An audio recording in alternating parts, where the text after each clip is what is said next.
بسم اللہ الرحمن الرحیم الحمد للہ رب العالمین وبہ نستعین وصلی اللہ وسلم علی سید الانبیاء والمرسلین وعلی آلہ واصحابہ اجمعین ومن تبعہم بإحسان الی یوم الدین اما بعد۔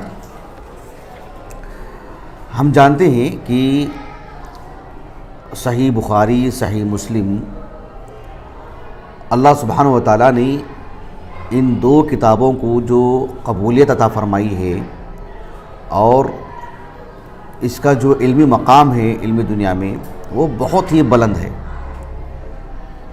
صحیح بخاری، صحیح مسلم سے متعلق اہل علم کی خدمات بھی بہت ہیں۔ ان دو کتابوں سے متعلق اہل علم کی جو متنوع خدمات ہیں وہ خود ایک مستقل موضوع ہے۔ خصوصاً صحیح بخاری کے لیے جو خدمات رہی ہیں اہل علم کی اس کتاب کو رکھ کر کے، اس میں ایک خدمت یہ بھی رہی ہے کہ صحیحین مدون ہونے کے بعد چونکہ امام بخاری، امام مسلم رحمہ اللہ نے اس بات کا اہتمام کیا اور یہ ایک طرح سے دعویٰ بھی ہے اور اہتمام بھی کیا کہ اس میں جتنی بھی احادیث ہیں کل کی کل احادیث کیا ہیں؟ صحیح ہیں۔ لیکن 4 صدی ہجری کے علماء میں سے، پھر 5 صدی ہجری کے علماء میں سے اہل علم میں اس پہلو بھی ایک خیال آیا کہ امام بخاری، امام مسلم رحمہم اللہ بھلے ہی یعنی استیعاب کا ادعا نہیں کیا کہ کل کی کل احادیث لے کر کے آ جائیں گے جتنی صحیح احادیث ہیں، لیکن جب صحیح بخاری، صحیح مسلم سامنے ہے تو صحیح احادیث اور بھی تو ہیں نا جو خارج الصحیحین ہیں، ان کو یکجا کرنا، ان کو اکٹھا کرنا، اس سلسلے میں کئی خدمات ہیں۔ المستدرک علی الصحیحین اسی قبیل کی کتاب ہے، اور اسی تناظر میں اہل علم کی ایک خدمت ہے جسے کہتے ہیں المستخرجات۔ کیا ہے؟ المستخرجات۔ المستخرجات پر اگر بات کرتے ہیں تو اس سلسلے میں صرف صحیحین پر استخراج کا کام نہیں ہوا ہے، صحیحین کے علاوہ سنن ابی داؤد پر اور پھر جو ہے سنن ترمذی پر، اس پر بھی کام ہوا ہے، دیگر کتابوں پر بھی ہوا ہے۔ مجھے آج جس موضوع سے متعلق آپ کو بات کرنی ہے، گفتگو کرنی ہے، وہ یہ کہ المستخرجات کس کو کہتے ہیں، کس طرز کی کتابیں ہوتی ہیں، کون کون سی کتابیں ہیں، ان کتابوں کے شرائط کیا ہیں، ان کتابوں کے مؤلفین کون ہیں، ان کتابوں کے فوائد کیا ہیں، وہ سرے سے ہمارا موضوع ہے ہی نہیں، وہ ہمارے موضوع سے خارج چیزیں ہیں، اس سے لیے آپ مستقل ایک مبحث پڑھ چکے ہیں۔ آپ مجھے جو بتانا ہے وہ یہ کہ صحیحین کی کل احادیث جس سے متعلق علماء امت کا اتفاق ہے کہ سب کے سب صحیح ہیں، تو کیا وہ مستخرجات جو صحیحین پر لکھی گئی ہیں، صحیحین پر جو مستخرجات ہیں، صحیحین پر مستخرج ہونے کی وجہ سے کیا وہ احادیث بھی وہی درجہ رکھتی ہیں جو صحیحین کی ہیں؟ یہ سوال کیوں؟ یہ سوال اس لیے کہ صاحب المستخرج جو المستخرجات علی الصحیحین کی میں بات کر رہا ہوں، ان کا عمل کیا ہوتا ہے؟ ان کا عمل یہ ہوتا ہے، المستخرجات کا جو مفہوم ہے وہ یہ ہے کہ جو ہے ایک مؤلف صاحب المستخرج جو ہوتے ہیں وہ احادیث صحیحین کو یا احادیث صحیح بخاری کو، صحیح بخاری یا صحیح مسلم کو یا صحیحین کو، وہ ساری احادیث جو صحیحین میں ہیں یا صحیح بخاری میں ہیں اپنی سند سے لے کر آتے ہیں۔ استخراج میں ہوتا کیا ہے؟ یعنی ان کی اپنی اسانید ہوتے ہیں، لیکن ان کی اپنی اسانید ہونے کے ساتھ ساتھ ایک دوسری بات یہ بھی ہوتی ہے کہ مؤلف کتاب جیسے امام بخاری ہیں، امام مسلم ہیں، ان کے بعد ان کے جو شیخ ہیں یا ان کے شیخ کے جو شیخ ہیں وہاں سے جا کر کے پھر یہ سند ضم ہو جاتی ہے، ان میں جا کے مل جاتی ہے، یا اور بھی اوپر یا علی الاقل صحابی تک، بالکل ہی ایک جدا سند نہیں ہونی چاہیے، پھر تو وہ صحیح بخاری پر استخراج نہیں ہوگا، وہ صحیح مسلم پر استخراج نہیں ہے، یعنی مؤلف کتاب سے نہیں جڑنا چاہیے، مؤلف کتاب کے شیخ سے یا ان کے شیخ سے مطلب بہت دور بھی نہ جائے اور بالکل بھی مؤلف کتاب سے نہ جڑ جائے، گویا کہ ایک لحاظ سے اس میں 3 باتیں ہو گئیں۔ جو استخراج میں ہوتی ہیں، ان کی اپنی اسانید ہوتی ہیں صاحب المستخرجات کی، اور دوسری بات یہ ہوتی ہے کہ مؤلف کتاب جو صحیح بخاری صحیح مسلم کے مؤلف ہیں، ان کے شیخ یا ان کے شیخ کے اوپر وہاں جا کے جڑتے ہیں، مؤلف کتاب سے جو ہے مطلب دوری اختیار کرتے ہیں، اور ان سے جا کے نہیں جڑتے ہیں، اور پھر ایسا بھی نہیں کہ جو ہے بالکل ہی جدا سند لے کر کے آ جاتے ہیں، ایسا بھی نہیں، مؤلف کے کتاب کے شیخ سے یا ان کے شیخ کے شیخ سے یا اور اوپر کے طبقات میں جا کر کے پھر مل جاتے ہیں۔ چونکہ یہ استخراج صحیحین پر ہو رہا ہے تو کیا مستخرجات کی جو احادیث ہیں وہ بھی صحیحین کی احادیث کا درجہ رکھتی ہیں صحت میں؟ یہی آج کا محاضرہ ہے انشاءاللہ، یہی آج کا درس ہے۔ یہ بات اس لیے بھی کہ بعض محققین نے مستخرجات کی جو فوائد بتائے ہیں وہ فوائد ہمارا موضوع نہیں ہے، دھیان دیجیے گا، لیکن مستخرجات کی جو فوائد اہل علم نے بتائے ہیں، بعض محققین نے ایک فائدہ یہ بھی بتایا ہے کہ اس سے احادیث صحیحہ جو صحیحین میں کل کے کل احادیث صحیحہ ہیں، اس پر زائد احادیث صحیحہ ہم کو مل رہے ہیں۔ ایک کلمہ ہی صحیح زائد طرق سے ایک زائد کلمہ جو مل رہا ہے وہ بھی اس کی صحت کو لازم ہے۔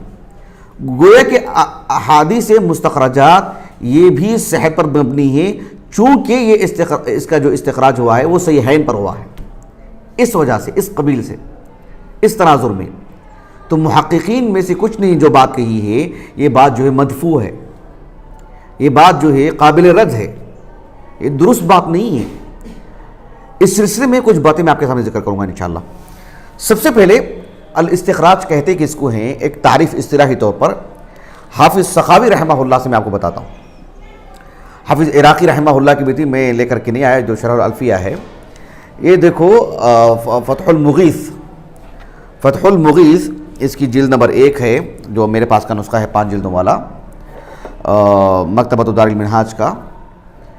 اس میں المستخرجات کا جو مبحث ہے، عام طور پر المستخرجات کا جو مبحث ہوتا ہے، آپ دیکھیں مصطلح الحدیث میں اس جگہ پر ہوتا ہے کہ حدیث صحیح کی تعریف ہوتی ہے۔ سب سے پہلے حدیث صحیح کی تعریف کرنے کے بعد حدیث صحیح کی اس تعریف پر، یعنی یہ حدیث صحیح کی جو تعریف ہے کس پر منطبق ہوتی ہے، کون سی کتابیں اس پر اترتی ہیں، کون سی صحیح ہیں، اس کا ذکر ہوتا ہے۔ پھر اس کے بعد جو ہے صحیحین پر جو اہل علم نے کام کیے ہیں، المستدرک ہے، المستخرجات ہیں، اسی قبیل سے ذکر کی جاتی ہیں۔ تو المستخرجات کا ذکر کرنے کے بعد حافظ سخاوی نے لکھا، دیکھو ذرا دھیان دیجیے گا، والاستخراج ان يعمد حافظ الى صحیح البخاری مثلا فیورد احادیثہ حدیثا باسانید لنفسه۔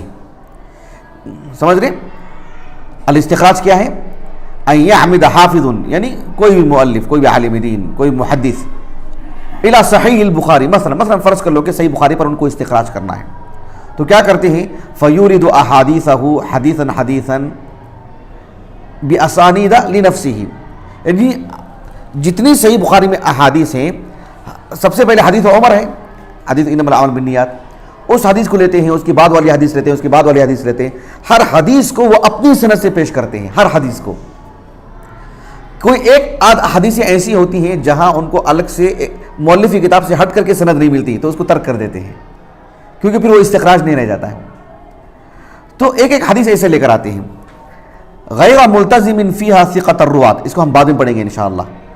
وَإِن شَذَّ بَعْضُهُمْ حَيْثُ جَعَلَهُ شَرْطًا، اب دیکھو یہاں سے من غیر طریق البخاری الی ان یلتقی معہ فی شیخی، صاحب المستخرج کیا کرتے ہیں؟ صحیح بخاری کی ہر حدیث کو اپنی سند سے لے کر کے آتے ہیں، لیکن مؤلف کتاب کے علاوہ، مؤلف کتاب کے بغیر ان کے شیخ سے جا کے ملتے ہیں، امام بخاری کے استاد سے، اس حدیث میں جو حدیث کے مطلوب ہے، یا ان کے شیخ سے، او فی شیخ شیخہ وہکذا ولو فی الصحابی کما صرح به بعضهم، لیکن لا يسوغ للمخرج العدول عن الطریق التي يقرب اجتماعه مع مصنف الاصل فيها الى الطریق البعیدہ الا لغرض من علو او زیادت حکم مہم اور نحو ذلك۔ مؤلف کتاب کے شیخ سے، جیسے امام بخاری کے شیخ سے یا ان کے شیخ سے جا کے مل جانا چاہیے، اتنی دوری اختیار نہیں کر جانی چاہیے کہ وہ استخراج کا جو معاملہ ہے اس سے وہ دور ہو جائے، الا ہے کہ جو ہے علو اسناد کا کوئی خاص معاملہ ہو یا اور کوئی خاص نقطہ اور خاص معاملہ ہو تو الگ بات ہے، ورنہ استخراج میں اس کی گنجائش نہیں ہے کہ آپ بہت دور جا کر کے ملے، بالکل ہی جدا سند ہو جائے۔ یہ ایک تعریف کے حد تک میں نے آپ کے سامنے بات کی۔ اب مجھے جو آپ کو بات بتانی ہے وہ یہ کہ کیا المستخرجات علی الصحیحین کی جو احادیث ہیں کیا وہ صحیحین کی احادیث کا درجہ رکھتی ہیں، یا چونکہ ہم صحیح بخاری پڑھ رہے ہیں تو صحیح بخاری پر اگر جو استخراج ہوا ہے تو کیا المستخرج علی الصحیح للامام البخاری کی جو احادیث ہیں وہ صحیح بخاری کی احادیث کا درجہ رکھتی ہیں، یا کم از کم یہ لازم ہے کہ کل کی کل احادیث صحیح ہیں، یہ مان کر کے چلیں کہ صحیح بخاری جیسے ہونے کہ سب احادیث صحیح ہیں، جو المستخرجات علی الصحیحین کی احادیث بھی صحیح ہے، کیونکہ یہ صحیحین پر استخراج ہوا ہے، کیونکہ میں نے کہا نا کہ استخراج کئی کتابوں پر ہوا ہے۔ اب دیکھو ہمارے پاس یہ کتابیں میں آگے بتاؤں گا آپ کو انشاءاللہ۔ تو نقطہ واضح ہو گیا آپ کو، موضوع واضح ہو گیا۔ اس سلسلے میں جیسا کہ میں نے کہا کہ کچھ محققین نے یہ بات کہی ہے کہ المستخرجات علی الصحیحین کے احادیث کا فائدہ، کئی فائدے ہیں، ایک فائدہ یہ بھی ہے کہ وہ ساری کے ساری احادیث کیا ہوں گی، کیوں؟ اس لیے کہ وہ استخراج کس پر ہوئی ہیں، وہ کس پر مستخرج ہیں، وہ اس کا استخراج کا معاملہ صحیحین پر ہوا۔ اب دیکھو عالم اسلام کے ایک عظیم عالم دین محقق جو علوم الحدیث معروف کتاب، ہم لوگوں نے جامعہ دارالسلام مرابط میں یہی پڑھی کتاب، مقدمۃ ابن الصلاح، ابو عمرو ابن الصلاح رحمہ اللہ کی، عثمان بن عبد الرحمن 7ویں صدی ہجری کی ہیں۔ آپ کی یہ جو کتاب ہے مقدمۃ ابن الصلاح، اس میں تقریباً 65 انواع ہیں۔ کتنی؟ اس کی جو سب سے پہلی نوع ہے وہ ہے معرفت الحدیث الصحیح، معرفت الحدیث الصحیح۔ معرفت الحدیث الصحیح میں سب سے پہلے آپ نے حدیث صحیح کی تعریف کی، اور حدیث صحیح کی تعریف پر اترنے والی جو کتابیں ہیں اس کو بیان کیا، امام بخاری کے صحیح ہے، امام مسلم کا صحیح ہے، مزید مباحث بھی۔ اس سلسلے میں آپ نے حدیث صحیح کی جو تعریف ہے الصحیح، معرفت الحدیث الصحیح، اس سلسلے میں کچھ فوائد ذکر کیے۔ وہ فوائد 8 فوائد ذکر کیے۔ کتنے؟ 8 فوائد۔ اس میں جو 5واں فائدہ ہے، 5واں فائدہ جو ہے آپ نے المستخرجات پر گفتگو کی کہ احادیث صحیحہ پر، احادیث صحیحین پر جو استخراج کا جو معاملہ ہوا ہے اس کو آپ نے بیان کیا۔ اس کو بیان کرنے کے بعد آپ نے جو کتب مستخرجات ہیں اس کے فوائد پر روشنی ڈالی۔ کس پر؟ وہ مجھے نہیں بیان کرنے کیونکہ وہ ہمارا موضوع نہیں ہے، آپ نے مستقل مباحث ایک پڑھ لیا ہے وہ کتب المستخرجات پر۔ تو جو الکتب مستخرجہ ہیں، المستخرجات، ان کتابوں کے فوائد کیا ہیں؟ حافظ ابن الصلاح رحمہ اللہ نے یہاں 2 فائدے ذکر کیے ہیں۔ کتنے؟ آپ کی ایک کتاب یہاں پر ہے ہمارے پاس، صیانت صحیح مسلم، اس میں ایک الگ آپ نے ایک فائدہ ذکر کیا، وہ میں آپ کو بتاؤں گا۔ 2 فائدے جو آپ نے ذکر کیے ہیں، دھیان دیجئے گا۔ دیکھو کہتے ہیں ثم ان التخارج المذکورہ، التخارج المذکورہ یعنی المستخرجات، ثم ان التخارج المذکورہ علی الکتابین یعنی علی الصحیحین یستفاد منها ای من المستخرجات یستفاد منها فائدتان۔ یہاں کتنے فائدے ذکر کیا آپ نے؟ 2 فائدے۔ ایک فائدہ یہ بتایا کہ احداہما علو الاسناد، ایک فائدہ یہ بتایا، ایک دوسرا فائدہ آپ نے یہ بتایا، دھیان دیجیے، والثانیۃ الزیادۃ فی قدر الصحیح۔ کیا فائدہ بتایا؟ الزیادۃ فی قدر الصحیح لما یقع فیہا من الفاظ زائدۃ وتتمات فی بعض الاحادیث تثبت صحتها بهذه التخارج لأنها واردة بالأسانيد الثابتة في الصحيحين أو أحدهما وخارجة من ذلك المخرج الثابت واللہ اعلم۔ یہ آپ نے کہا، حافظ ابن صلاح رحمہ اللہ نے کہا کہ احادیث صحیحین کی ایک حدیث لے کر کے اس پر استخراج ہوتا ہے نا۔ جب ایک حدیث پر استخراج کریں گے تو جو المستخرجات ہیں، جب وہ حدیث اس میں مؤلف اپنی سند سے لے کر کے آئیں گے تو ہو سکتا ہے اس میں کئی فوائد ہوتے ہیں۔ ایک فائدہ یہ بھی ہوگا کہ ایک زائد کلمہ بھی اس میں ملے گا، کوئی زائد بات بھی اس میں مل جائے گی، حدیث کا کوئی تتمہ اس میں مل جائے گا جو صحیحین میں نہیں ہے یا صحیح بخاری میں نہیں ہے۔ جو صاحب المستخرجات سے یہ فائدہ ہمیں ملتا ہے. تو اس وجہ سے چونکہ صحیحین پر استخراج ہونے کی وجہ سے کبھی زائد کلمہ ہو تو زائد حکم بھی بنے گا نا, ایک اس سے بھی تو ایک مسئلہ بن جائے گا نا. ہو سکتا ہے اس میں سبب ورود معلوم ہو, کسی شخصیت کا نام معلوم ہو, اس میں کوئی خاص بات اور معلوم ہو جاتی ہے. کئی فوائد جو ہے مطلب متن میں ہمیں ملتے ہیں. تو کیا اس تناظر میں یہ کتب المستخرجات یہ درجہ رکھتی ہیں کہ سارے احادیث صحیحین کی طرح صحیحین کے حدیث کی طرح ہیں, اور اس سے بھی جو ہے مطلب وہی فائدہ ہوگا جو صحیحین کے حدیث کا فائدہ ہوتا ہے. یہ بات آپ نے کہی بطور فائدے کے کہ گویا کہ مستخرجات سے کوئی حدیث ملتی ہے آپ کو تو صرف علو الاسناد کا فائدہ نہیں ہوتا ہے, بلکہ متن میں کوئی زائد کلمہ ملتا ہے تو وہ بھی آپ کو فائدہ ہو رہا ہے, شرعی اعتبار سے اس کی بھی ایک حیثیت ہو جاتی ہے. یہ فائدہ ہوتا ہے. یہ آپ بتا رہے ہیں کون؟ ابن الصلاح رحمہ اللہ. ابن الصلاح نے صرف 2 ہی فائدہ یہاں پر بتائے ہیں. یہاں پر ایک اور فائدہ بھی آپ نے بتایا ہے. اہل علم نے ان پر استدراک کیا. امام نووی رحمہ اللہ خصوصیت کے ساتھ حافظ ابن حجر نے النکت پر جو اس پر کام ہوا ہے ابن الصلاح کی, اس میں مزید 7 کا اضافہ کیا ہے. وہ کہ اس اعتبار سے 10. تو ہم کو مستخرجات کے فوائد نہیں بیان کرنے ہیں, اس فائدے پہ گفتگو کرنی ہے کہ یہ واقعتاً ایک فائدہ ہے کہ نہیں ہے. اس سلسلے میں میں آپ کو یہ بتا رہا ہوں کہ صیانت صحیح مسلم, حالانکہ مکمل نہیں کیا لیکن بے حد علمی کتاب ہے یہ ابن الصلاح رحمہ اللہ کی صحیح مسلم بے حد علمی کتاب ہے. اس سلسلے میں ابن الصلاح رحمہ اللہ نے دیکھو الفصل الخامس صفحہ نمبر 73 بعد میں دیکھ لیجئے آپ لوگ. حافظ ابن الصلاح رحمہ اللہ کہتے ہیں کہ صنف علی صحیح مسلم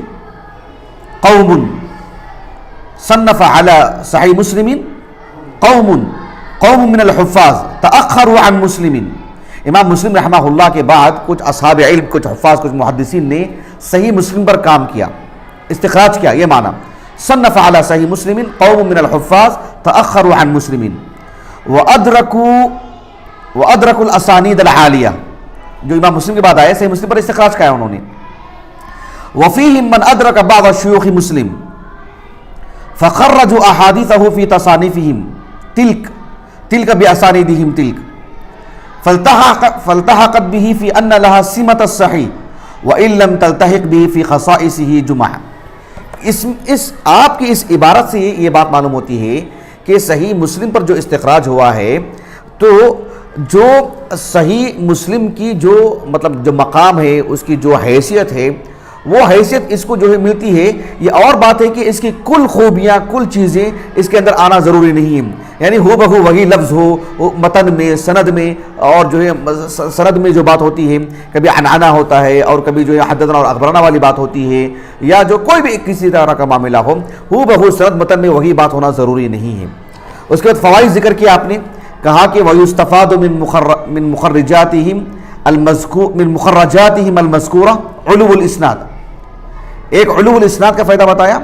دوسرا فوائد تنشأ من تکثیر الطرق, کثرت طرق سے بھی بات ملتی ہے, ومن زیادت الفاظ مفیدہ. لیکن صحت سے متعلق یہاں پر بھی آپ نے گفتگو کی ابن الصلاح رحمہ اللہ نے. یہاں تک بات واضح ہو گئی. اب جو ہے انشاءاللہ میں آپ کے سامنے ایک دراسہ پیش کروں گا کہ کیا واقعتاً جو المستخرجات ہیں, خصوصاً المستخرجات علی الصحیحین, کیا ان میں جو احادیث ہیں وہ صحیحین کی احادیث کا درجہ رکھتے ہیں. ایک مثال میں آپ کے سامنے پیش کرتا ہوں جسے ابن حجر نے پیش کیا رحمہ اللہ. آپ صحیح بخاری کھولیے جو آپ کے سامنے فتح الباری ہے. صحیح بخاری میں ایک کتاب ہے کتاب الرقاق. کتاب الرقاق کا جو 18واں باب ہے, کیا ہے, باب القصد والمداومۃ علی العمل. اس باب کے تحت امام بخاری رحمہ اللہ نے 8 حدیثیں لے کر کے آئے ہیں. کتنی؟ 8 حدیثیں. اس میں جو چوتھی حدیث ہے اس کو اپنے سامنے رکھو آپ. اس میں جو چوتھی حدیث ہے دیکھیں, وہ چوتھی حدیث دیکھیں, ایک مرتبہ پڑھیے آپ لوگ, ذرا بلند آواز سے پڑھیے. حدیث نمبر 6464. قال الامام البخاری رحمہ اللہ حدثنا, پڑھی. حدثنا عبد العزيز بن عبد الله قال حدثنا سليمان عن موسى بن عقبة عن أبي سلمة بن عبد الرحمن عن عائشة رضي الله عنها أن رسول الله صلى الله عليه وسلم أنه قال سددوا وقاربوا واعلموا أن لن يدخل أحدكم عمله الجنة الجنة وأن أحب الأعمال أدومها إلى الله وإن قل. جی دیکھیں یہ جو حدیث مبارکہ ہے جس سند سے امام بخاری رحمہ اللہ لے کر کے آئے ہیں، امام بخاری کے استاذ کون ہیں؟ عبدالعزیز بن عبداللہ الاویسی، علماء مدینہ میں سے ہیں. ان کے استاذ کون ہیں؟ سلیمان بن بلال، علماء مدینہ میں سے ہیں. ان کے استاذ کون ہیں؟ دھیان دیجیے گا، موسیٰ بن عقبہ. کون ہیں؟ موسیٰ بن عقبہ، علماء مدینہ میں سے. امام فی المغازی، صاحب المغازی، ان کی جو المغازی ہمارے پاس ہے، صغار تابعین میں سے. ان کے استاذ کون ہیں؟ ابو سلمہ بن عبد الرحمن بن عوف، علماء مدینہ میں سے، فقہاء سبع میں سے شمار ہوتے ہیں. اور ان کے استاذ ام بن عائشہ رضی اللہ عنہ. اب یہ جو حدیث ہے، اس حدیث کی سند پر گفتگو کرتے ہوئے حافظ ابن حجر رحمہ اللہ نے جو بات کہی ہے میں پڑھتا ہوں، آپ اس کو اپنے سامنے رکھیں. دیکھیے حافظ ابن حجر رحمہ اللہ کہہ رہے ہیں کہ قولہ عن موسیٰ بن عقبہ، یعنی سلیمان ابن بلال موسیٰ بن عقبہ سے روایت کر رہے ہیں نا. قولہ عن موسیٰ بن عقبہ قال الاسماعیلی، الاسماعیلی ابو بکر الاسماعیلی بہت معروف عالم دین، احمد نام ہے آپ کا، احمد ابن ابراہیم. ان کے دادا کا نام تھا اسماعیل، اس وجہ سے الاسماعیلی، ابو بکر الاسماعیلی رحمہ اللہ، معمر عالم دین. ان کا جو سن ولادت ہے کیا ہے؟ سن ولادت 277 ہے. کتنا؟ 277، 270 پر 7. اور سن وفات 371 ہے، 370 پر 1. میں نے جو 3 لکیریں کھینچی نا نیچے محمد بن حسن المخزومی کی بات، اسی لیے ایک خاص بات بتانے کے لیے. اب دیکھو قال الاسماعیلی، ابو بکر الاسماعیلی رحمہ اللہ، امام ابو بکر الاسماعیلی رحمہ اللہ، انہوں نے صحیح بخاری پر استخراج کا کام کیا، المستخرج علی الصحیح للامام البخاری. یہ کتاب بھی بہت تلاش کیا، بہت تلاش کیا میں نے، مکتبوں میں بھی خریدنے کے لیے، اور شاملہ میں بھی دیکھا، نہیں ملی مجھے. اور کیا کہتے ہیں وہ گوگل PDF بھی سرچ کیا میں نے گوگل میں، اس میں بھی نہیں ملی مجھے. بالآخر مجھے یہ خبر ملی، جو مغرب کے ایک عالم دین ہیں شیخ محمد بن زین العابدین رستم، انہوں نے یہ خبر دی کہ جو 11ویں صدی تک ہجری تک جو یہ کتاب متداول تھی، اس کے بعد دھیرے دھیرے کتاب ناپید ہوتی گئی ہے. اب جو ہے یہ کتاب کہیں مطبوع نہیں ہے یہ کتاب. اب انہوں نے یہ کہا کہ المستخرج علی صحیح امام البخاری پر جو ابو بکر اسماعیلی کی ہے، خاص کر حافظ ابن حجر اور ابن رجب فتح الباری میں اس کثرت سے نقل کرتے ہیں دیگر اصحاب علم میں. تو انہوں نے یہ کہا کہ جو ہے اب ان کے جو اقوال اہل علم نے ذکر کیے ہیں، کم از کم اس کو ایکجا کر دیا جائے. کہیں جا کر کے جو ہے آپ کی جو اقتباسات ہیں وہ ایکجا ہو کر کے، اس کو ہم ان کی تصنیف تو نہیں کہیں گے، لیکن بہرحال ان کی جو باتیں تو ہمیں مل جائیں گے کے ساتھ. میں کوشش کر رہا ہوں کر کے انہوں نے سے کہا. تو ابو بکر الاسماعیلی رحمہ اللہ کی جو المستخرج ہے، میں جو ڈھونڈ رہا تھا مجھے نہیں معلوم تھا کہ وہ نہیں ہے کتاب، لیکن بعد میں معلوم ہوا کہ یہ صورتحال ہے اس کتاب کا معاملہ. تو دیکھو یہاں پر قال الاسماعیلی بعد ان اخرجہ من طریق محمد بن الحسن المخزومی، یعنی یہ حدیث امام بخاری رحمہ اللہ کس طریقے سے لے کر کے صحیح بخاری میں اپنے استاذ عبدالعزیز بن عبداللہ الاویسی سے، اور وہ کس سے؟ سلیمان بن بلال سے، اور وہ موسیٰ بن عقبہ سے. یہ جو عبدالعزیز بن عبداللہ سے تو امام بخاری لائے نا، تو ان کے ہم طبقہ ایک صاحب ہے محمد بن الحسن المخزومی، ان کی طریق سے لائے ہیں. کون؟ ابو بکر اسماعیلی. اس کا یہ مطلب نہیں ہے کہ امام ابو بکر الاسماعیلی رحمہ اللہ نے ان سے روایت لائے ہیں، ان سے انہوں نے حدیث لی. کیوں؟ اس لیے کہ ناممکن سی بات ہے. جو محمد بن حسن المخزومی ہیں وہ تو 10ویں طبقے سے ہیں، 199 ہجری سے وفات ہے ان کا. کتنا؟ 199 ہجری. متروک راوی ہیں. دھیان دیجئے بھائی ادھر، 199 ہجری سے وفات ہے ان کا. اور ابو بکر الاسماعیلی رحمہ اللہ کی جو سن ولادت ہے وہ خود جو 277 ہے. تو پھر ان دو کے درمیان کم از کم 2 علی الاقل 2 تو راوی ہیں، یا 3 بھی ہو سکتے ہیں. ابو بکر الاسماعیلی رحمہ اللہ کا جو سن ولادت ہے 277 ہے، تو کیا اسی وقت تو انہوں نے نہیں پڑھا نا، ایک عرصہ لگا نا حدیث سننے کے لیے اپنے اساتذہ سے. تو علی الاقل 2 تو ہیں ان دونوں کے درمیان، کیونکہ ہمارے پاس ابو بکر الاسماعیلی رحمہ اللہ کے المستخرج تو نہیں ہے نا، دیکھنے کے لیے کہ بھئی اپنے کس استاد سے لے کر کے آئے، کتنے روات ہیں محمد بن حسن المخزومی کے درمیان. جی اب دیکھیں قال الاسماعیلی بعد ان اخرجہ من طریق محمد بن حسین المخزومی. محمد بن حسین نام لکھا ہوا دیکھو یہاں پر فتح الباری میں دیکھ رہے ہیں آپ، محمد بن حسین، یہ طباعت کی غلطی ہے، یہ محمد بن حسین نہیں، محمد بن حسن، ابو الحسن ان کی کنیت ہے، المخزومی۔ خود حافظ ابن حجر رحمہ اللہ نے فتح الباری میں کئی ایک مقامات پر، مثال کے طور پر باب کسوۃ الکعبہ کتاب الحج میں آپ اٹھا کے دیکھ لیجئے، اس وہاں پر بھی شرح میں ان کا نام ذکر کی ہے، اخبار المدینہ ان کی کتاب ہے، تو اس کے حوالے سے لکھا ہے۔ کئی ایک مقامات پر حافظ ابن حجر رحمہ اللہ نے ان کا نام ذکر کیا ہے شرح میں، تو ہر جگہ پر محمد بن حسن المخزومی ہی لکھے ہیں۔ تقریبی اٹھا لیجیے، اس میں محمد بن حسن المخزومی، یہ کتب ستہ میں سے صرف سنن ابی داؤد کی روات میں سے ہیں۔ کون؟ محمد بن حسن المخزومی۔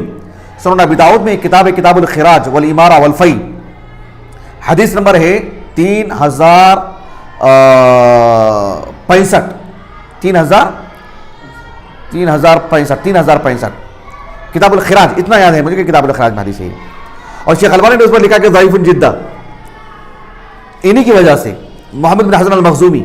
تو محمد بن حسین المخزومی جو یہاں لکھا ہوا ہے وہ طباعت کی غلطی ہے، متنبر ہے۔ اب دیکھو، قال الاسماعیلی بعد ان اخرجہ من طریق محمد بن حسن المخزومی عن سلیمان ابن بلال عن عبد العزیز بن المطلب عن موسیٰ بن عقبہ۔ سمجھ رہے ہیں آپ؟ ابو بکر الاسماعیلی رحمہ اللہ کس طریق سے لے کر کے آئے ہیں؟ محمد بن حسن المخزومی، اور وہ اپنے استاد سلیمان ابن بلال سے، اور وہ اپنے استاد موسیٰ بن عقبہ سے نہیں، بلکہ عبد العزیز بن عبد المطلب سے۔ عبد العزیز بن عبد المطلب یہ صدوق راوی ہیں، صحیح مسلم کی روایت میں سے ہیں، صحیح بخاری کی روایت میں سے نہیں ہیں۔ امام بخاری رحمہ اللہ نے ان کو اپنی تعلیقات میں لائے ہیں۔ آپ دیکھو صحیح بخاری کی جو کتاب الاعتصام بالکتاب والسنہ ہے نہیں، اس میں ایک باب ہے، باب نمبر غالباً کتنا ہے نہیں معلوم، 15 کچھ رہے گا، باب اجر الحاکم، باب اجر الحاکم المجتہد، یہ جو باب قائم کیا امام بخاری رحمہ اللہ نے، اس باب کے تحت جو روایت لائے ہیں اس میں معلق جو روایت لائے ہیں اس میں ان کا نام ہے، اسی لیے ابن حجر رحمہ اللہ نے خاطا کی رمز لگائے ان کے لیے کہ صحیح بخاری کی تعلیقات میں سے ہیں، اور صرف اس ایک مقام پر ہی نام ہے ان کا۔ یہ ابن حجر رحمہ اللہ نے کہا ہے کہ پورے الجامع الصحیح میں اس ایک مقام پر ہی ان کا نام ہے، عبد العزیز بن المطلب کا، ابو طالب کی کنیت تھی، یہ بھی المخزومی ہے۔ غور طلب بات کیا ہے وہ میں آپ کو بتانا چاہ رہا ہوں کہ امام بخاری رحمہ اللہ کے الجامع الصحیح میں سلیمان بن بلال براہ راست کس سے روایت کر رہے ہیں؟ موسیٰ بن عقبہ سے، جبکہ ابو بکر الاسماعیلی رحمہ اللہ جو محمد بن حسن المخزومی سے جو روایت لائے ہیں اس میں سلیمان بن بلال اور موسیٰ بن عقبہ کے درمیان کس کا نام آیا ہے؟ عبد العزیز بن المطلب کا نام آیا ہے۔ بات اچھی طرح واضح ہو گئی؟ اچھا، اسی سند سے کون لے کر کے آئے ہیں؟ ابو بکر الاسماعیلی رحمہ اللہ۔ ابو بکر الاسماعیلی رحمہ اللہ اپنی سند سے، جس میں محمد بن حسن المخزومی ہے اور وہ سلیمان بن بلال سے، اور وہ عبد العزیز بن المطلب سے، اور وہ موسیٰ بن عقبہ سے، پھر آگے کی سند جو لائے ہیں، لانے کے بعد اسماعیلی رحمہ اللہ نے، ابو بکر اسماعیلی، وہ کیا کہتے ہیں وہ دیکھو، لم ارا فی کتاب البخاری، کیا کہا؟ لم ارا فی کتاب البخاری عن عبد العزیز بن المطلب بین سلیمان و موسیٰ۔ ان کو کیا کرنا چاہیے تھا؟ جو المستخرجات، صاحب المستخرجات ہوتے ہیں وہ کیا کرتے ہیں؟ امام بخاری کے استاد سے لاتے نا سند، آگے کہاں، لیکن درمیان میں کوئی اور راوی آ جاتے ہیں تو پھر دیکھنا پڑے گا کہ ان کا درجہ کیا ہے۔ سمجھ گئی بات آپ کو؟ اب یہ چونکہ ابو بکر اسماعیلی رحمہ اللہ جس سند سے لائے ہیں اس میں سلیمان اور موسیٰ کے درمیان کون ہے؟ عبد العزیز بن المطلب ہے، جبکہ الجامع الصحیح میں تو ان کا نام نہیں ہے، تو کیا کہا انہوں نے؟ لم ارا فی کتاب البخاری ان عبد العزیز بن المطلب بین سلیمان و موسیٰ، ایسی بات انہوں نے کہی۔ قلت، کون؟ الحافظ، حافظ بن حجر رحمہ اللہ کہہ رہے ہیں کہ وہو المحفوظ، جو صحیح بخاری میں سند ہے نا وہی محفوظ ہے۔ والذی زادہ، زادہ من؟ نہیں، محمد بن حسن المخزومی، انہوں نے اس نام کا اضافہ کیا ہے، محمد بن حسن المخزومی نے نام کا اضافہ کیا ہے، اسی لیے کہا والذی زادہ غیر معتمد، جس شخص نے ایک نام کا اضافہ کیا ہے سلیمان اور موسیٰ کے درمیان وہ شخص ہی غیر معتمد ہے۔ کیوں؟ لأنہ متفق علی ضعفہ، محمد بن حسن المخزومی متروک راوی ہے، متفق طور پر ضعیف ہے وہ، وہو المعروف بابن زبالہ، یعنی محمد ابن الحسن ابن زبالہ، زبالہ دادا کا نام ہے، سمجھ رہے ہیں آپ؟ وهو المعروف بابن زبالہ. اب آگے دیکھو حافظ ابن حجر رحمہ اللہ نے ان کا جو ذکر کیا نا، کس کا؟ ابو بکر الاسماعیلی رحمہ اللہ کی المستخرج سے جو روایت لا کر کے اس بات کی صراحت کی ہے نا، کرنے کے بعد یہ مثال کیوں بیان کر رہے ابن حجر رحمہ اللہ، اب اس کی وجہ بتا رہے ہیں. آگے دیکھو وَهَذَا مِنَ الْأَمْثِلَةِ لِمَا تَعَقَّبْتُهُ عَلَى ابْنِ الصَّلَاحِ. یعنی حافظ ابن الصلاح رحمہ اللہ کی یہ جو کتاب دیکھ رہے ہیں آپ، علوم الحدیث مقدمۃ ابن الصلاح، اس پر حافظ ابن حجر رحمہ اللہ کی تعلیقات اور جو ہے اس میں کچھ یعنی اس سے متعلق بہت سارے فوائد ہیں وغیرہ، جس کو النکت سے تعبیر کرتے ہیں. اس میں ابن حجر رحمہ اللہ نے مکمل اس کتاب کو رکھ کر کے حافظ عراقی کی بھی کچھ تعلیقات ہیں اس کو سامنے رکھ کر کے کام کیا ہے، اور جگہ جگہ پر جو ہے یعنی ان پر تعاقب بھی کیا ہے، علمی گرفت بھی فرمائے ہیں ابن حجر رحمہ اللہ. سمجھ میں آئے گی بات آپ کو؟ تو حافظ ابن حجر رحمہ اللہ کہہ رہے ہیں کہ یہاں یہ مثال بھی انہی مثالوں میں سے ہے جس پر ہم نے ابن الصلاح رحمہ اللہ پر جو ہے مطلب تعاقب کیا ہے. سمجھے جی؟ وَهَذَا مِنَ الْأَمْثِلَةِ لِمَا تَعَقَّبْتُهُ عَلَى ابْنِ الصَّلَاحِ فِي جَزْمِهِ بِأَنَّ الزِّيَادَاتِ الَّتِي تَقَعُ فِي الْمُسْتَخْرَجَاتِ تُحْكَمْ بِصِحَّتِهَا لِأَنَّهَا خَارِجَةٌ مَخْرَجَ الصَّحِيحِ. کہ حافظ ابن صلاح رحمہ اللہ کا جزماً یہ کہنا کہ جو مستخرجات میں احادیث ہیں صحیحین کے پر جو مستخرجات ہیں وہ بھی جو ہے مطلب یعنی ان احادیث پر بھی صحت کا ہی حکم لگے گا. حافظ عراقی نے ایک دلچسپ بات کہی ہے کہ ابن صلاح رحمہ اللہ نے حدیث کے صحیح اور ضعف کو جو ہے مطلب یعنی جو متقدمین علماء ہیں انہی کے حوالے کر دیا ہے، مزید اجتہاد کی گنجائش نہیں رکھی آپ نے. یہ بھی ایک پہلو ہو سکتا ہے. تو کیا کہا آپ نے؟ ابن صلاح رحمہ اللہ کا یہ کہنا کہ جو مستخرجات علی الصحیحین ہیں، المستخرجات علی الصحیحین، وہ ساری کی ساری احادیث کیا ہوں گی؟ صحیحین کے احادیث کا درجہ رکھتی ہیں، کیونکہ وہ صحیحین پر مستخرج ہے نا، اس وجہ سے. اب دیکھو حافظ ابن حجر رحمہ اللہ بتا رہے ہیں، سبب بتا رہے ہیں. ووجہ التعقب ان الذين استخرجوا لم يصرحوا بالتزام ذلك. جو صاحب المستخرجات ہے نا، مستخرجات کے جو مصنفین ہیں، انہوں نے صرف استخراج کی بات کی، یہ دعویٰ نہیں کیا کہ جیسے امام بخاری امام مسلم نے دعویٰ کیا کہ سب احادیث صحیح ہیں، ایسے کوئی دعویٰ نہیں کیا انہوں نے. یہ پہلی بات ہے. اور دوسری بات یہ ہے سلمنا انہم التزموا ذلك، مان بھی لو، فرض کر لیتے ہیں کہ انہوں نے ایسا دعویٰ کیا، ایسی شرط رکھی انہوں نے، جیسے صحیحین میں شرط ملحوظ رکھی گئی ہے کہ ویسے المستخرجات علی الصحیحین والے بھی یہ دعویٰ کیا انہوں نے، یہ شرط رکھی انہوں نے کہ جو بھی احادیث لائیں گے صحیح احادیث لائیں گے، لیکن لم یفو بھی، اس پر پورے نہیں اترے. وہ کیسے معلوم ہوا پورے نہیں اترے؟ کیسے معلوم ہوا؟ کیسے معلوم ہوا کہ انہوں نے ایفا سے کام نہیں لیا؟ مان بھی لو انہوں نے یہ دعویٰ کیا، یہ شرط رکھی کہ ہم جیسے امام بخاری امام مسلم نے شرط رکھی کہ جو بھی احادیث لائیں گے صحیح لائیں گے، یہ صاحب المستخرجات نے بھی یہی شرط رکھے ہیں، لیکن لم یفو بھی. کیسے معلوم ہوا ہم کو؟ ایک واضح مثال، یہی مثال لے لیجئے، یہی مثال لے لیجئے. کیوں؟ وَهَذَا مِنْ أَمْثِلَةِ ذَلِكَ فَإِنَّ ابْنَ الزَّبَالَةَ لَيْسَ مِنْ شَرْطِ الصَّحِيحِ. وہ تو متروک راوی ہے. امام ذہبی نے تو کذبوہ لکھا ہے، ابن حجر رحمہ اللہ متروک لکھا ان کو. تو اس اعتبار سے یہ راوی اس میں موجود ہیں. تو المستخرجات کی احادیث، جو المستخرجات مطلق نہیں، المستخرجات علی الصحیحین، کیا المستخرجات علی الصحیحین کی کل احادیث یہ درجہ رکھتی ہیں جو احادیث صحیحین کا درجہ ہے؟ ایسا معاملہ نہیں ہے. یہی بات میں آپ کو سمجھانا چاہ رہا ہوں. اچھی طرح بات واضح ہو گیا آپ کو جی؟ دیکھیے یہ صحیح مسلم پر استخراج ہے، المستخرج علی صحیح مسلم. یہ امام ابو نعیم الاصبہانی رحمہ اللہ، ابو نعیم الاصبہانی رحمہ اللہ ان کی ہے. اور یہ مسند ابی عوانہ یا صحیح ابی عوانہ یا جو المستخرج علی صحیح مسلم، ایک ہی کتاب ہے جو امام ابو عوانہ الاسفرائینی رحمہ اللہ کی ہے، جو صحیح مسلم پر استخراج ہے. اس کا نقطہ واضح ہو گیا. لیکن جن علماء نے ان دو کتابوں کی تحقیق کی ہے، جن کی تحقیق سے یہ کتابیں چھپی ہیں، آپ مراجعہ کر لیں بعد میں، انہوں نے المستخرجات کی تعریف شروع میں کی، المستخرجات کے فوائد بتائے. تو المستخرجات کے فوائد میں ابن صلاح رحمہ اللہ کا ذکر کیا ہوا، دوسرا فائدہ بھی ذکر کی ہیں اور اس پر نقد نہیں کی. متنبہ رہنا چاہیے، ایسا نہیں ہے. صحیح بخاری صحیح مسلم پر جو مستخرجات ہیں ان کے کئی فوائد ہیں. یہ فائدہ مطلق نہیں ہے کہ جو ہے مطلب آنکھ بند کر کے کسی بھی حدیث کو لے لیا جائے، ایسا نہیں. احادیث صحیحہ کی کثرت ہے اس میں، لیکن مطلق یہ کوئی قاعدہ ہے یا کوئی شرط ہے یہ یا کوئی ایسا فائدہ ہے ہی کہ احادیث صحیحین کی طرح یہ احادیث درجہ رکھتی ہیں؟ ایسا نہیں ہے. اچھی طرح بات واضح ہوگی آپ کو جی. یہ دیکھیں سنن ترمذی پر جو ہے ابو علی الطوسی کی جو ہے مطلب مستخرج ہے یہ، لیکن یہ صرف احکام سے جڑی احادیث پر استخراج ہے، سبھی احادیث پر نہیں، کیونکہ اس میں جو تفسیر والے احادیث بھی ہیں، فضائل سے متعلق، مناقب وغیرہ سے بھی متعلق ہیں.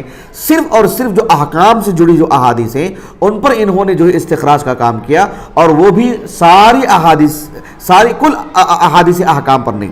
سمجھ رہے ہیں جی. اس میں ضعیف احادیث بھی ہیں، کیونکہ یہ استخراج کس پر ہے؟ سنن ترمذی پر ہے. سنن ترمذی پر ہے تو سنن ترمذی میں پہلے سے ہی بہت ساری ضعیف روایات ہیں، ایک آدھ موضوع روایات بھی ہیں اس میں، جیسے شیخ البانی رحمہ اللہ کا حکم آپ نے دیکھا ہوگا، میں نے مستقل درس دیا اس پر، دیگر اصحاب علم نے بھی کہے. لیکن جو ہے کیا اس میں جو احادیث ہیں وہ کل کے کل صحیح نہیں، کیونکہ صحیح سنن ترمذی پر استخراج ہے. لیکن کیا صحیح بخاری صحیح مسلم پر استخراج ہونے کا یہ فائدہ ہوگا کہ اس میں کہ ساری کی ساری احادیث صحیح ہیں اور وہ درجہ رکھتی ہیں جو احادیث صحیح ہیں ان کی؟ ایسا نہیں ہے. بات واضح ہو گیا آپ کو جی. میں نے آپ کو کس کی بات پڑھ کر کے سنا میں آپ کو جی. لیکن ایک دلچسپ بات بتاؤں میں آپ کو، ایک دلچسپ بات. حافظ ابن حجر رحمہ اللہ کی یہ جو کتاب ہے النکت علی مقدم ابن الصلاح، النکت علی کتاب ابن الصلاح، حافظ ابن حجر رحمہ اللہ نے جس تفصیل کے ساتھ ابن الصلاح رحمہ اللہ کی اس عبارت کا تعاقب کیا اور اس کا رد کیا اور ایک مثال پیش کی، وہ کس میں پیش کی؟ فتح الباری میں. حق تو یہ تھا کہ جو ہے مقدم ابن الصلاح پر جو رد آپ نے جو مستقل کتاب لکھی اس میں وہ رد ہونا چاہیے تھا، لیکن وہاں آپ نے وہ رد نہیں کیا. اب دیکھو یہ مستقل عبارت دیکھو، ثم ان التخارج علی الکتابین یستفاد منها فائدتان، دیکھ رہے ہیں آپ ادھر، اس میں آپ نے اس جملے کو، اس جملے کا کیا کہتے ہیں اس کو، اس کی ترکیب کیسی ہونی چاہیے تھی، وہ جملہ جو کس قالب میں ڈھلنا چاہیے تھا، اس پر آپ نے زور دیا کہ حافظ عراقی نے ایسے لکھا ہے کر کے. لیکن جو منها فائدتان والی بات ہے نہیں، اس پر استدراک کیا ابن حجر رحمہ اللہ نے. دو ہی فائدے نہیں اور بھی فوائد ہیں. ایک فائدہ خود جو انہوں نے ذکر کیا ہے، کون؟ ابن الصلاح رحمہ اللہ نے، تو 3 فائدے ہو گئے وہ، اور بقیہ 7 فائدے آپ نے ذکر کیے ہیں، کل ملا کر کے 10 فائدے ہو گئے ہیں اس میں. تو آپ نے فوائد پر استخراج کیا ہے، اس نقطے پر استخراج نہیں کیا آپ نے. البتہ آپ نے ایک اصولی بات کہہ دی، کون؟ ابن حجر رحمہ اللہ نے. ابن حجر رحمہ اللہ نے یہاں یہ بات لکھی ہے کہ ایک فائدہ یہ ہوگا کہ جو المستخرجات علی الصحیحین کی بات کر رہا ہوں، کس کی؟ ہر کتاب کی نہیں، المستخرجات علی الصحیحین سے متعلق آپ نے یعنی یہ بات کہی کہ اس میں جو رجال ہے نا، کیونکہ ظاہر بات ہے زائد رجال ہوں گے اس میں، کہا کہ ان رجال کو آپ نے 3 حصوں میں تقسیم کیا. کتنے حصوں میں؟ ان کی عدالت کو لے کر. ایک بات یہ ہے کہ اس میں جو رجال ہوں گے وہ ثقات میں سے ہوں گے، اور ان کا ثقہ ہونا پہلے سے طے ہوگا المستخرج میں، وہ راوی کا نام ہونے کی وجہ سے نہیں. جیسے مان لیجیے کہ امام مالک کا نام ہوگا مثلا، قتیبہ بن سعید کا نام ہوگا مثلا، ان کی ثقات پہلے سے معروف ہے، طے ہے پہلے سے، تو المستخرج میں ان کا نام ہونے کی وجہ سے نہیں، پہلے سے ہی.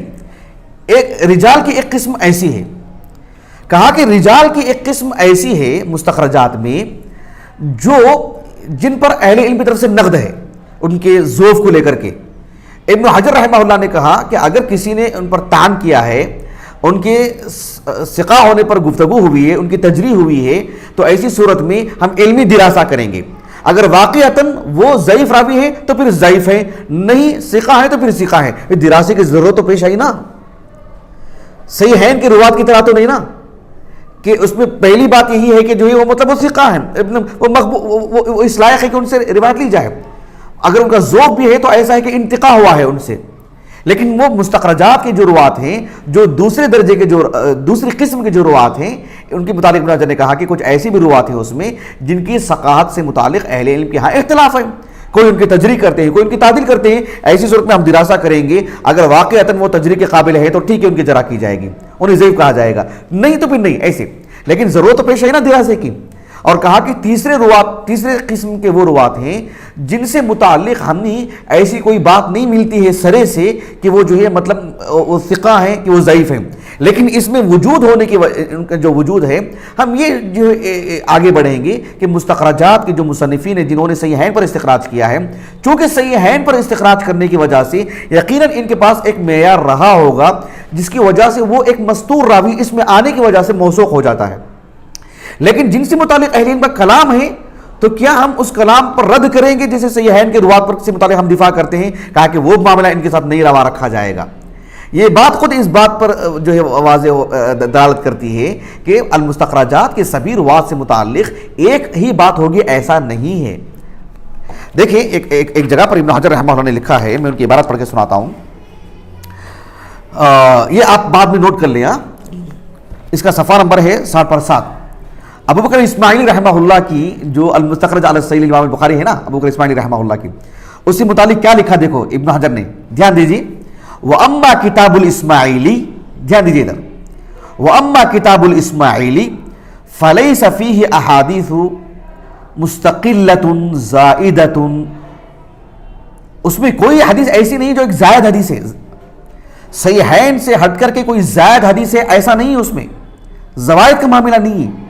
اس میں کیا ہے؟ وَإِنَّمَا تَحْصُلُ الزِّيَادَةُ فِي أَثْنَاءِ بَعْضِ الْمُتُونِ، جو صحیح بخاری میں فی نفسی جو حدیث موجود ہے اس میں متن میں کوئی کلمہ ایک زائد ملے گا آپ کو، اس میں مستقل ایک حدیث زائد نہیں ملے گی۔ استخراج میں یہ معاملہ نہیں ہوتا کہ ایک زائد حدیث آپ لا رہے ہیں، زائد کلمہ کوئی ملے گا آپ کو۔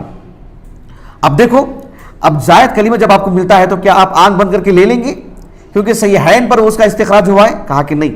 والحکم بصحتها متوقف على احوال رواتها، والحکم بصحتها متوقف على احوال رواتها، وہ جو زائد کلمہ آپ کو مل رہا ہے اس کے لینے نہ لینے سے متعلق اس کے روات پر نظر ڈالنی پڑے گی۔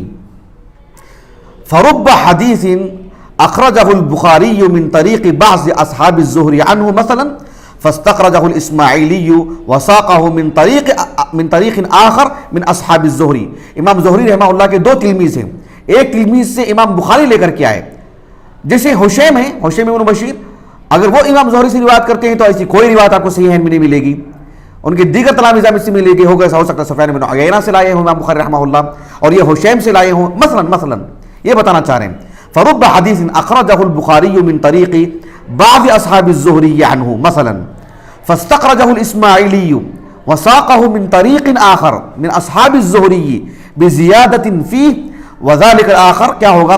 ممن تکلم فیہ، وذلک الآخر جو دوسرے امام زہری کے دوسرے تلمیذ سے جو روایت لائے ہیں وہ کیسے ہوں گے؟ وذلک الآخر ممن تکلم فیہ، ایسے ہوں گے ان پر کلام ہوگا، فلا یحتج بزیادتہ۔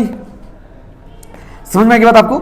حتیٰ کہ جو ابھی میں نے آپ کو دکھایا نا مسند ابی عوانہ جو المستخرج علی صحیح امام مسلم ہے، وہ ان کے بارے میں بھی لکھا، یہاں آگے دیکھو، ادھر دیکھو بات لکھ رہے ہیں کہ مستخرجات میں جو بھی احادیث ہوں گے، المستخرجات علی الصحیحین میں جو بھی احادیث ہوں گی سب صحیح ہوں گی، تو کہتے ہیں کہ فیہ نظر، ففیہ نظر، کیوں؟ لأن کتاب ابی عوانہ، یہ لأن کتاب ابی عوانہ وإن سماه بعضهم مستخرجا على مسلم فإن له فيه أحاديث كثيرة مستقلة، أحاديث كثيرة مستقلة في أثناء الأبواب نبہ ہوا علی کثیر منہا، خود امام ابو عوانہ رحمہ اللہ نے اس پر تنبیہ کی ہے کہ اس میں جو ہے مطلب کہاں کچھ ضعف ہے۔ وَيُوجَدُ فِيهَا الصَّحِيحُ وَالْحَسَنُ وَالضَّعِيفُ أَيْضًا وَالْمَوْقُوفُ، خود مسند ابی عوانہ میں بات بہت واضح ہے الحمدللہ۔ یہ جو میں نے آپ کو آغاز میں امام سخاوی رحمہ اللہ کا ایک قول پڑھ کر کے سنایا تھا جس کا تعلق مستخرجات کس کو کہتے ہیں اس سے متعلق تھا، لیکن اس میں ایک درمیان میں ایک بات ہے اس پر توجہ دیجیے، کہتے ہیں والاستخراج، حافظ سخاوی کہتے ہیں رحمہ اللہ، والاستخراج ان يعمد حافظ الى صحیح البخاری مثلا فیورد احادیثہ حدیثا حدیثا باسانید لنفسه غیر ملتزم فیہا ثقۃ الرواة، ان سرے سے اس بات کا اہتمام نہیں ہوتا ہے کہ وہ جو امام بخاری امام مسلم رحمہ اللہ کی شرط پر، آپ کی شرط پر اترنے والے جو مطلب جو معیار ہے تو اس حساب سے لائیں گے، اس کا اہتمام انہوں نے سرے سے نہیں کیا ہے، ایسی کوئی شرط انہوں نے نہیں رکھی ہے۔ استخراج کا فائدہ الگ ہے، استخراج کا معاملہ الگ ہے، صحت کا انہوں نے التزام کیا ہو، ایسا معاملہ نہیں ہے۔ حافظ سخاوی رحمہ اللہ کی ایک عبارت پڑھ کر کے میں آخری میں ایک بات بتاتا ہوں آپ کو،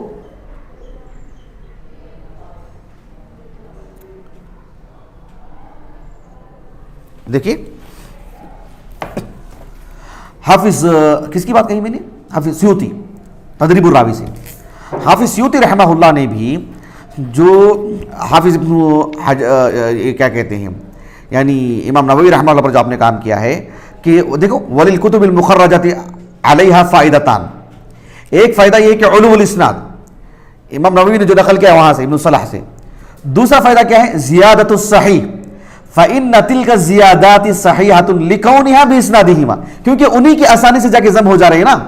لیکن امام بخاری رحمہ اللہ کے استاد سے جا کے جوڑتے ہیں تو ٹھیک ہے، لیکن امام بخاری رحمہ اللہ کے استاد سے جا کے جوڑ رہے ہیں اور اس سے پہلے ایک راوی محمد بن حسن المخزومی کی طرح ہو تو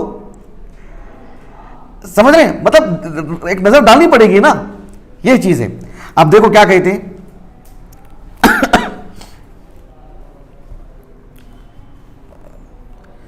حافظ سیوطی رحمہ اللہ علیہ، قال شیخ الاسلام، کون مراد؟ ابن حجر مراد ہے. قال شیخ الاسلام هذا مسلم، یہ بات کب مسلم ہوگی؟ یہ بات کب مسلم ہوگی؟ کہ عام قاعدہ ہے یہ نہیں. هذا مسلم في الرجل الذي التقى فيه اسناد المستخرج واسناد مصنف الاصل. امام بخاری یا امام مسلم کے جو استاذ ہیں ان سے جو یہ صاحب المستخرج جا کر کے جڑ رہے ہیں، ان کی اپنی سند وہاں جا کے جڑ رہی تب. وفی من بعدہ، واما نہیں امام بخاری امام مسلم کے استاد سے جا کے جڑ رہے ہیں، وہاں سے آپ آگے بول سکتے ہیں کہ وہ احادیث جتنی بھی آپ لائے ہیں صحیح، لیکن صاحب المستخرج جو المستخرج ہے ان میں اور امام بخاری کے درمیان جو روات ہیں ان سے متعلق کیا قاعدہ ہوگا؟ یہی قاعدہ ہوگا کیا؟ ایسا نہیں نا. اب دیکھو وَأَمَّا مِن بَيْنِ الْمُسْتَخْرِجِ وَبَيْنَ ذَلِكَ الرَّجُلِ فَيَحْتَاجْ إِلَى نَقْدٍ لِأَنَّ الْمُسْتَخْرِجَ لَمْ يَلْتَزِمِ الصِّحَّةَ فِي ذَلِكَ وَإِنَّمَا جُلُّ قَصْدِهِ الْعُلُوُ. ان کا بنیادی مقصد ان کا عام مقصد کیا ہے؟ ان کا علو اسناد. فَإِنْ حَصَلَ وَقَعَ عَلَى غَرْضِ، علو اسناد ہے تو ان کی بات ہو گئی، ان کا وہ فائدہ ہو گیا وہاں پر. فَإِنْ كَانَ مَعَ ذَلِكَ صَحِيحًا، اس کے علاوہ وہ حدیث جو واقعتاً صحت پر مکمل اتر رہی ہے، ایک زائد فائدہ وہ، لیکن وہ ان کو اصل مقصود نہیں ہے. سمجھ رہے؟ او فیہ زیادۃ فزیادۃ حسن حصلت اتفاقا، بس اس میں ایک زائد فائدہ یہ ہو گیا کہ حدیث صحیح بھی ہے، لیکن مقصود بالذات ہے کیا ان کو؟ وہ جب ان کو مقصود بالذات ہے ہی نہیں، وَإِلَّا فَلَيْسَ ذَلِكَ ہِمَّتُهُمْ، ان کو سرے سے وہ مقصود ہی نہیں ہے تو پھر کس بنیاد پر یہ قاعدہ کہ اس میں جو بھی احادیث ہوں گے سب صحیح ہے؟ اچھی طرح بات واضح ہو گئی. یہی آج کا درس ہے انشاءاللہ. میں اپنی بات کو ختم کرتا ہوں. جو بھی باتیں میں نے آپ کو لکھوائی ہیں کی ہیں آپ اس کا ایک طرح سے جو ہے مطلب مراجعہ کر لیں، دیکھ لیں، لکھ لیں. میں اپنی بات کو ختم کرتا ہوں. سبحانک اللہم و بحمدک، اشہد ان لا الہ الا انت، استغفرک و اتوب الیک.